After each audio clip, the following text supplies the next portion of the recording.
Shalom, selamat pagi sahabat Kuntum yang terkasih. Pada hari ini, hari Kamis tanggal 23 Desember 2021, yang merupakan hari biasa dalam pekan Advent yang keempat. Hari ini warna liturgi kita adalah ungu, dan Kuntum pada hari ini mengambil tema Indah Rencananya Bagi Kita.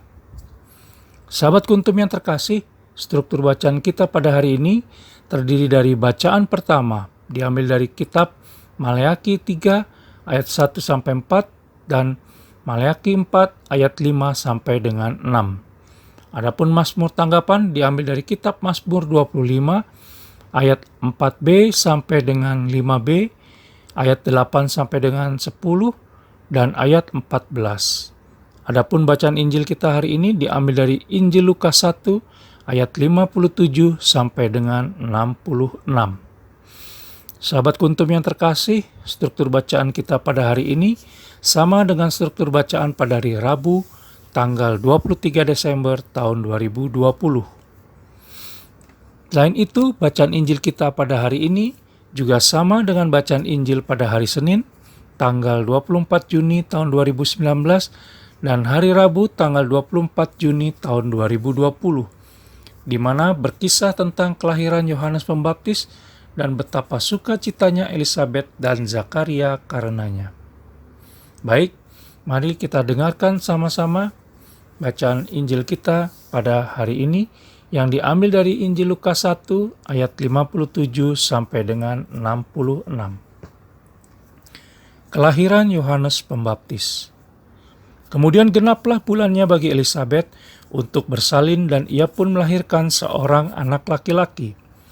Ketika tetangga-tetangganya serta sanak saudaranya mendengar bahwa Tuhan telah menunjukkan rahmat-Nya yang begitu besar kepadanya, bersukacitalah mereka bersama-sama dengan dia.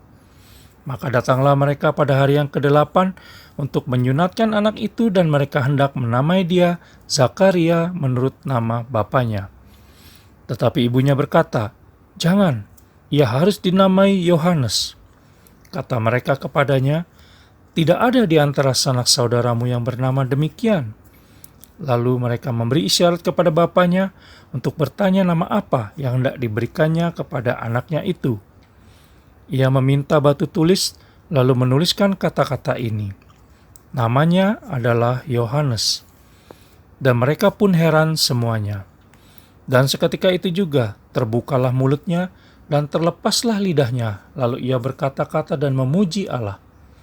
Maka ketakutanlah semua orang yang tinggal di sekitarnya, dan segala peristiwa itu menjadi buah tutur di seluruh pegunungan Yudea. Dan semua orang yang mendengarnya merenungkannya dan berkata, "Menjadi apakah anak ini nanti? Sebab tangan Tuhan menyertai dia." Demikianlah sabda Tuhan, terpujilah Kristus.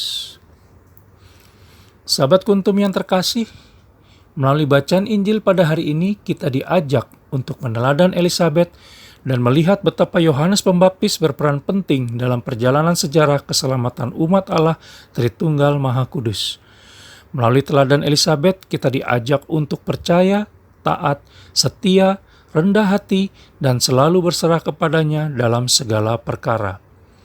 Allah Tritunggal Maha Kudus tidak akan tinggal diam selama kita sungguh-sungguh percaya, taat, setia, dan menyerahkan diri seutuhnya. Sementara, melalui kelahiran Yohanes Pembaptis, ditunjukkan kepada kita karya agung Allah Tritunggal Maha Kudus. Kelahiran Yohanes Pembaptis didahului oleh tanda-tanda unik dan peristiwa-peristiwa mistik yang dilakukan Allah Tritunggal Maha Kudus kepada pasangan Zakaria dan Elisabet. Berbagai peristiwa tersebut membuka mata kita juga untuk melihat betapa pentingnya Yesus Kristus bagi keselamatan seluruh umat Allah Tritunggal Maha Kudus, selain hubungan antara Yohanes Pembaptis, Yesus Kristus, dan Israel. Melalui Yohanes Pembaptis, mau ditegaskan ulang bahwa Yesus Kristus sungguh-sungguh sosok yang dijanjikan Allah Bapa bagi Israel dan bagi kita semua yang percaya kepadanya. Yohanes Pembaptis sendiri menyadari dengan baik perannya untuk menyerukan pertobatan bagi Israel agar mereka layak menyambut kedatangan Mesias. Yohanes Pembaptis juga mengakui bahwa dirinya bukanlah Mesias yang dinanti-nantikan. Allah Tritunggal Maha Kudus mempunyai rencana indah dalam setiap diri kita masing-masing. Bahkan rancangannya dengan sempurna telah selesai sebelum kita dilahirkan. Sekalipun di tengah perjalanan kita keluar jalur, Dia selalu punya cara tersendiri untuk membawa kita kembali kepadanya. Sebagaimana Yohanes Pembaptis menjadi figur yang mempersiapkan kita untuk menyambut kedatangan Yesus Kristus, maka kita juga mestinya menjadi tanda karya agungnya dalam mewartakan kehadirannya bagi sesama kita. Sejatinya, Allah Tritunggal Maha Kudus memanggil setiap orang untuk hidup dengan misi tertentu yang menjadikan hidupnya bermakna. Sahabat Kuntum yang terkasih, apapun yang kita alami saat ini, percayalah bahwa Allah Tritunggal Maha Kudus mempunyai rencana indah bagi kita dan selalu menyertai kita. Selamat pagi, terima kasih dan salam.